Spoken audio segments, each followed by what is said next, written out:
Second day आपका psychology test हो जाता है।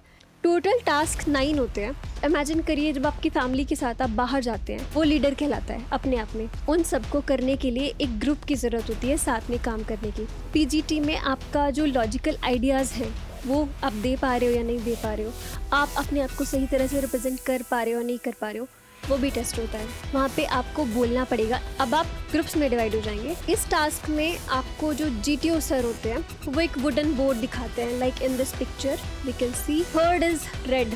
Red is the sign of danger. तो आप में एक जोश रहेगा, तब आप ये सारी चीज़ें करने जाएंगे।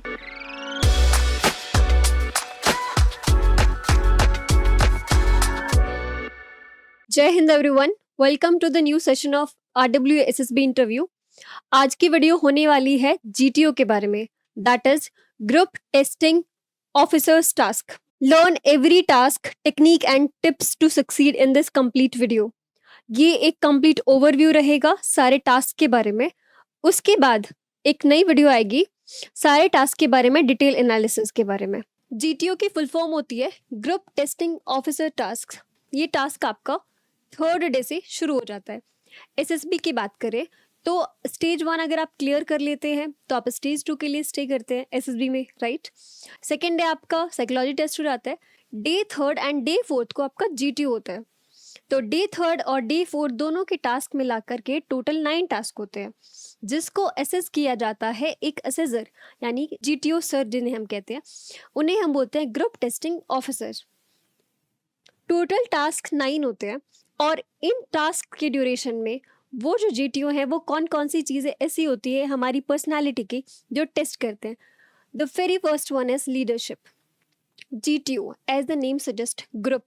सो ग्रुप टेस्टिंग ऑफिसर आपको सबको एज अ ग्रुप टेस्ट करेंगे। सपोज करिए आपके ग्रुप में 10 लोग हैं, राइट।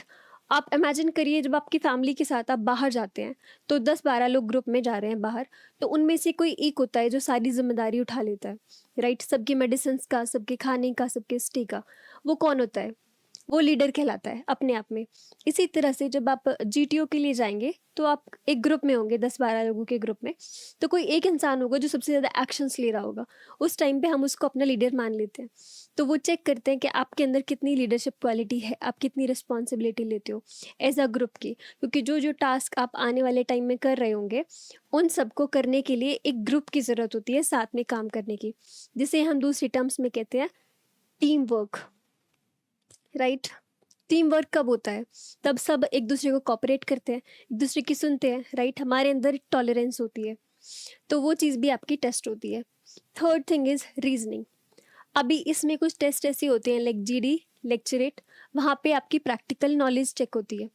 पीजीटी में आपका जो लॉजिकल आइडियाज़ है वो आप दे पा रहे हो या नहीं दे पा रहे हो, आप अपने आप को सही तरह से रिप्रेजेंट कर पा रहे हो या नहीं कर पा रहे हो, वो भी टेस्ट होता है।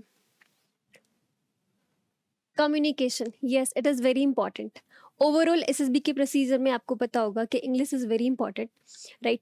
तो इंग्लिश का मतलब यहाँ पे कम्युनिकेशन से भी है। आपके पास जीडी होता है, लेक्चरेट होता है, जीपी होता है, वहाँ पे आपको बोलना पड़ेगा इंग्लिश में, राइट। आपको अपने आप को रिप्रेजेंट करना है बोल करके। वहाँ पे अगर आप अपनी बात अच्छे से नहीं बता पाएंगे सामने वाले को, तो वहाँ पे आपकी कम्युनिकेशन भी चेक होती है। फिजिकल एंड्योरेंस, कुछ टेस्ट ऐसे होते हैं जहाँ पे आपकी फिजिकल एंड्योरेंस चेक होती है, जैसे कि इंडिविजुअल ऑब्स्टिकल्स, GOR, यानी ग्रुप ऑब्स्टिकल रेस। अभी नाम सुन के अजीब लग रहा होगा, क्या होते हैं ये आज के वीडियो में हम यही जानेंगे। These are the 9 task of GTO। Very first one is GD, GP, progressive group task, half group task, lecturette, individual obstacles, command task, snake race, जिसे कि हम ग्रुप ऑब्स्टिकल रेस भी कहते हैं। Last is final group task. GD में 2 GD होते हैं, GD1 and GD2। Group planning exercise को हम मिलिट्री प्लानिंग एक्सरसाइज भी कहते हैं। प्रोग्रेसिव ग्रुप टास्क, इसमें 3 टास्क होते हैं। लाइक आप पहले एक इजी टास्क करेंगे, फिर थोड़ा हार्ड मिलेगा आपको, फिर उससे ज़्यादा हार्ड मिलेगा, इसीलिए इसका नाम होता है progressive group task. Half group task मतलब आपको 10 लोगों के ग्रुप से हाफ कर दिया जाएगा। Next is lecturette, individual obstacles, command task. अब आप सोच रहे होंगे कि ये जो टास्क है इनका पर्पस क्या है। कुछ टास्क ऐसे होते हैं जो आपको ग्रुप में परफॉर्म करने पड़ते हैं, ये वाले टास्क जहाँ पे आपको इन अ ग्रुप टेस्ट किया जाएगा। लेकिन अगर कोई बच्चा ऐसा है जो अपने आप को ऐसा फील कर रहा है कि मैं ग्रुप में अच्छे से परफॉर्म नहीं कर पा रहा हूँ, तो उसको चांस दिया जाता है कि वो इंडिविजुअली परफॉर्म करे, और जीटीओ सर उसको तब असेस करते हैं। लेक्चरेट में सिर्फ आप अकेले खड़े होंगे, आपको बोलना होगा, आपकी कम्युनिकेशन, आपका कॉन्फिडेंस वहाँ पे चेक हो जाएगा। जो इंसान जीडी में ज़्यादा पार्टिसिपेट नहीं कर पाया, इंडिविजुअल ऑब्स्टिकल्स में आपका फिजिकल एंड्योरेंस चेक हो जाएगा। कमांड टास्क में आपकी जीटीओ की, जो आप पीजीटी वगैरह में आप आइडियाज़ नहीं दे पाए थे, प्रोडक्टिव आइडियाज़ नहीं दे पाए थे, आपके पास चांस होता है कि आप कमांड टास्क में बहुत अच्छा कर ले। नेक्स्ट इज स्नेक रेस, जिसको ग्रुप ऑब्स्टिकल रेस भी बोलते हैं। Last one is final group task. सारे टास्क होने के बाद में सबसे लास्ट में आपको एज अ ग्रुप फिर से टेस्ट किया जाएगा, जिसको बोलते हैं final group task. Now we will try to understand every single task in detail. Group discussion में आप देख सकते हैं जिस तरह से इस पिक्चर में दिखाया है, आपको एक ग्रुप में ले जाकर के बिठाया जाएगा। जीटीओ यानी थर्ड डे पे आपको जो सीएचएम है वो बोलेंगे एक रात पहले आकर के कि आप नेक्स्ट डे मॉर्निंग में 6 बजे इस जगह पर रिपोर्ट करना आफ्टर हैविंग ब्रेकफास्ट। वो आपको ग्रुप बना करके जीटीओ ग्राउंड लेके जाएंगे। आपको अभी तक आप सब साथ में थे, डॉम में, कैंडिडेट्स लाइन में, अब आप ग्रुप्स में डिवाइड हो जाएंगे। सपोज 1 to 10 आपका चेस्ट नंबर है, आप एक ग्रुप है। अब आपके जो नेक्स्ट टास्क होंगे, अब आप इन अ ग्रुप करेंगे। इस तरह से वो आपको बैठा देंगे, राइट, चेयर्स होंगी वहाँ पे, आप एक ग्रुप में बैठ जाएंगे। अब नेक्स्ट इज आपको 2 टॉपिक्स दिए जाएंगे। पहले जीडी के लिए जो जीटीओ होंगे वो आपको ब्रीफिंग देंगे कि अब हम ये वाला टास्क करने वाले हैं। आपको 2 टॉपिक्स दिए जाएंगे, आप ग्रुप में से ही डिसाइड कर लीजिए कि आपको कौन से टॉपिक पे जीडी करना है। जो GD1 होता है वो मोस्टली जियोपॉलिटिकल एंगल को लेकर के होता है। कोई भी ऐसा टॉपिक जो इंटरनेशनल रिलेशनशिप के बारे में हो या कोई करंट प्रॉब्लम हो, वो आपके ओपिनियंस जानना चाहते हैं। Speak with logic and clarity.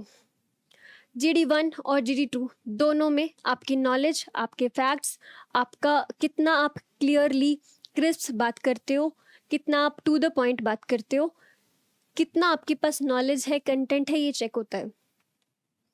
Listen actively, speak constructively. Yes, जब आप एक ग्रुप में बात करते हैं तो सिर्फ आप बात नहीं करते, आपको सुनना भी होता है।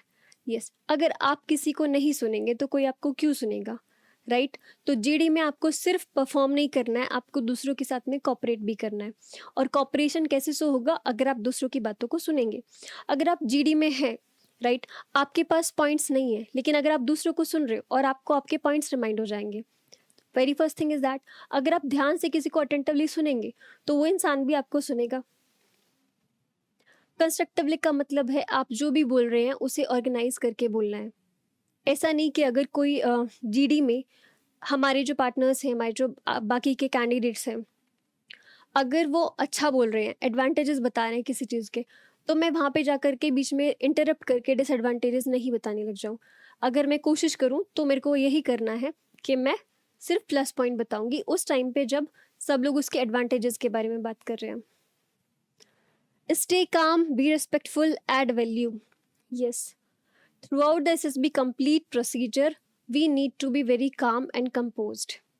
हम जितना काम और कंपोज रहेंगे उतना ज़्यादा बेटर परफॉर्म कर पाएंगे।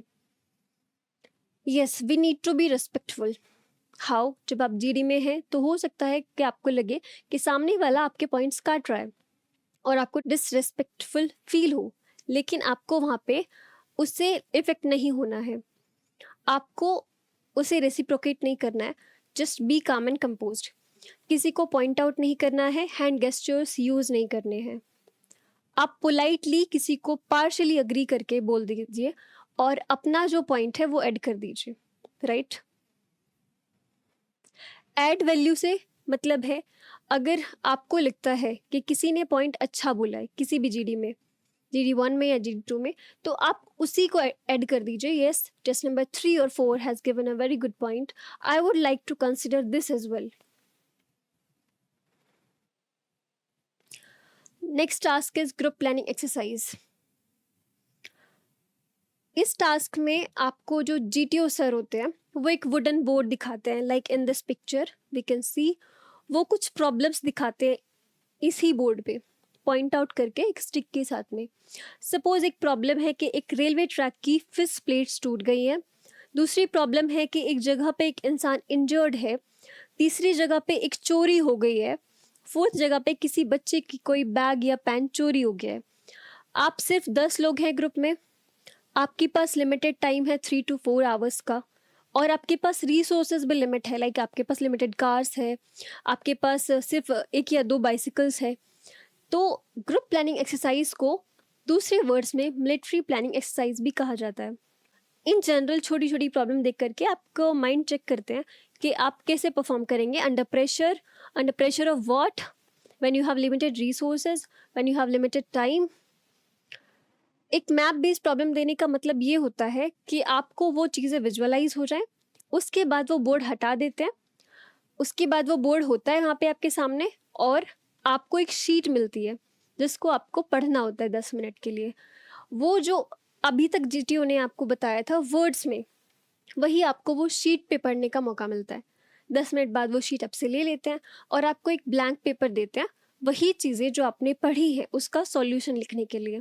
क्या लिखने के लिए? सॉल्यूशन। आपने अभी तक सिर्फ प्रॉब्लम्स पढ़ी है, उस सॉल्यूशन में okay remember this one point, GPE सिर्फ एक ऐसी रिटन फॉर्म होती है हमारे पास जो हमें दी जाती है बाय जीटीयू। हमारे द्वारा सिर्फ एक इकलौता डॉक्यूमेंट होता है जो जीटीयू के पास जाता है रिटन फॉर्म में। तो be very mindful about your writing and about what you are writing and the way you are writing. Write in a very clear and crisp manner. Next is, जब हम वो लिख लेते हैं फिर वो सब हम सबमिट कर देते हैं, फिर हमें मौका मिलता है दोबारा से एक ग्रुप डिस्कशन करने का। इस ग्रुप डिस्कशन में हमें आपस में ही किसी कंक्लूजन पे आना पड़ेगा। तो ये चीज़ अगर हमें पहले से पता है तो हम क्या करेंगे, हम अपने जो पॉइंट्स हैं उन्हें दोबारा से वहाँ पे वैल्यू एडिशन करेंगे, राइट। 5 या 10 मिनट में जीडी होने के बाद में हम में से ही आपस में एक दूसरे को नॉमिनेट करना पड़ेगा, जो कि हम पहले वाले जीडी में नहीं कर रहे थे। वहाँ पे किसी कॉमन कंक्लूजन में नहीं आना था, लेकिन जीपी में हमें एक कॉमन कंक्लूजन में आना पड़ेगा जहाँ पे पूरा ग्रुप अग्री कर रहा है how are we going to take this GP, right. इसमें क्या होता है, हम ही में से हमको बोल देते हैं जीटीओ कि आप अपने ग्रुप में से किसी एक को नॉमिनेट कर दीजिए पूरा जीपी एक्सप्लेन करने के लिए। Mark this word, mark this points, that वो पॉइंट्स ग्रुप के होने चाहिए, आपके इंडिविजुअल के नहीं। आपका ग्रुप आपको नॉमिनेट कर देता है तो आपको जो पॉइंट्स यहाँ पे बोलने हैं, make sure that these points are given by the whole group.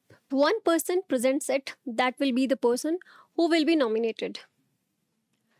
The tips are prioritize problems, divide time, be practical. Prioritize problem। अब हम प्रॉब्लम्स को prioritize कैसे करेंगे? मैंने बताया था 4 प्रॉब्लम्स हैं। उन चारों प्रॉब्लम्स में से जो मुझे लगता है, हर इंसान को जो लगता है वहाँ पे जो बैठे हुए हैं कैंडिडेट्स के, सबसे ज़्यादा सीवियर प्रॉब्लम कौन सी, इंसान की जान जा रही है या जो फिश प्लेट्स है वो टूटी हुई है या बच्चे के पैसे खो गए हैं, वो वाली चीज़ें इंपॉर्टेंट है या नहीं है, तो उसके अकॉर्डिंग मुझे प्रॉब्लम prioritize करना आना चाहिए। Second is divide time. अब हमारे पास लिमिटेड टाइम है, राइट। तो मैं ऐसा क्या करूं कि मैं कम टाइम में सारी चीज़ें कंप्लीट कर पाऊँ, उसे कहता है टाइम मैनेजमेंट। अगर मेरे पास ये स्किल रियल लाइफ में है तो मैं वहाँ पे अप्लाई कर सकती हूँ, वही चीज़ आपको भी करनी है। Next is be practical. Practical का मतलब ये होता है कि अगर आपको लगता है कि ये लॉजिकल है, फॉर एग्जाम्पल आप 5 किलोमीटर बाइक से 15 मिनट में कवर कर सकते हैं या नहीं कर सकते, राइट। इज इट प्रैक्टिकल और इज इट नॉट प्रैक्टिकल?